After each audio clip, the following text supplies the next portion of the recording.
Hey, good morning, Lightroom students. I had a student ask me how I organize things on a hard drive. What does it look like? So if any of you watched Blake's video in the OpenLMS, you'll notice that he does the import in a different order than I showed you. So he imports from the SD card and then he tells the computer where things are being saved to from within Lightroom.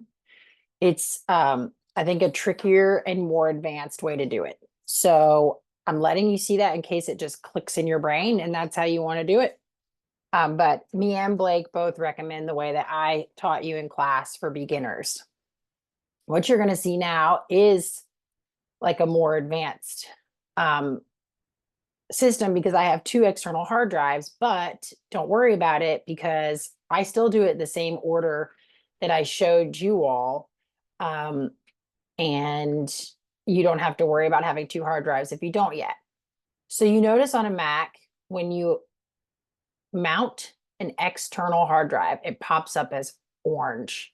If you mount an SD card or a USB, these little icons over here are silver. This particular external hard drive, so I have three external hard drives plugged into my computer, which is a Mac. You also see this one. I have this one set up as Time Machine.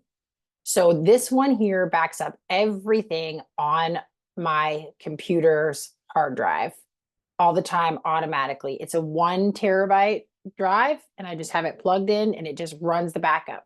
So what do I keep on my computer? If I open a new Finder by going up to the Finder file and hitting new Finder window, now you can see my directories.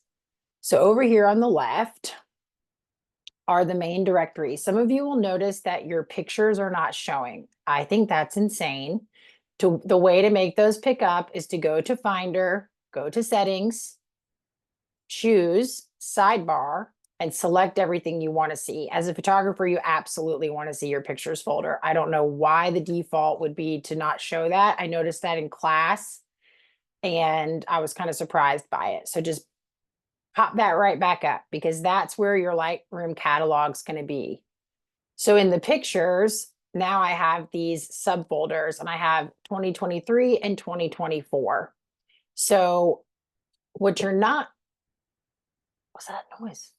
What you're not seeing on mine is my Lightroom catalog. So I did not know at the time that I set mine up that Lightroom recommends that you keep your catalog on the hard drive. So my Lightroom catalogs are actually on my external. But for you, you can choose this, but they recommend you keep your Lightroom catalog here and the images stored on the hard drives. And that way your catalog would be constantly being backed up if you set up a hard drive with Time Machine like I've done on a Mac. So then what do my pictures folders look like? So there's some random stuff in here. Yours would probably look a little cleaner than that. In order to have an image on your desktop, like I have this picture of my little girl, you actually have to have the picture inside of the pictures folder for Macintosh to see that as an option when you want to set a screensaver. So just from the view of looking at my desktop, I have a source and a target. So the source is the original folder. So I copy everything here first. And these are just how I have my folders organized. So I have a folder called All Pictures. When you drop that down, you start seeing images that are categorized by year. I have a lot of random stragglers because nobody's perfect, right? So I used to organize, like if I did a photo shoot, I called them something with RWP for Rosewind Photography. This, has things copied over for a long time. So I would say it's kind of a hot mess. When I did my website, I kept it in its own folder called Squarespace so that I could find them easily. I have a separate folder for submissions to photo contests because I wind up having to resize a lot.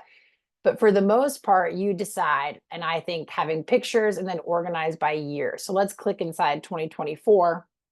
And then from there, I just use keywords like Ashley's headshots, but then I always include a year, 2024, even though it's in a subfolder of the big 2024 that's within all pictures. I still keep a year in there so that I can search it a little bit more easily.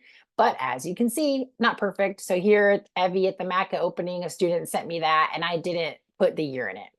So this isn't perfect, but that's just a general idea. Yeah, and of course things can start looking messy. So it's up to you, but probably best to start with inside the years, and then you could even break it up into like personal. You could have a personal folder and a client folder, and you could do that for every year. And then for clients, you probably want to include their last name and what the event was, like McDowell wedding, graduation, something like that.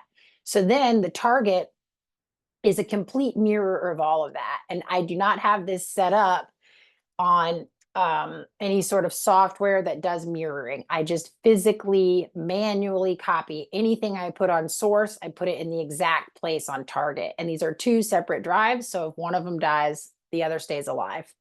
And then I don't store any big pictures. Like this is just random stuff that made it in here, probably from like an iPhone or, yeah, my kid's ballet recital. So, I probably, and these look like stuff I did in class. Yeah. So just random things get copied over. And I'll probably, now that I see these are here, I'll move them. But I don't typically store any pictures on my computer hard drive because it takes up too much space and then my computer starts running slowly. So I hope that's helpful along with what I posted in the course materials. And if you have any other questions, please feel free to ask. Thanks. Bye.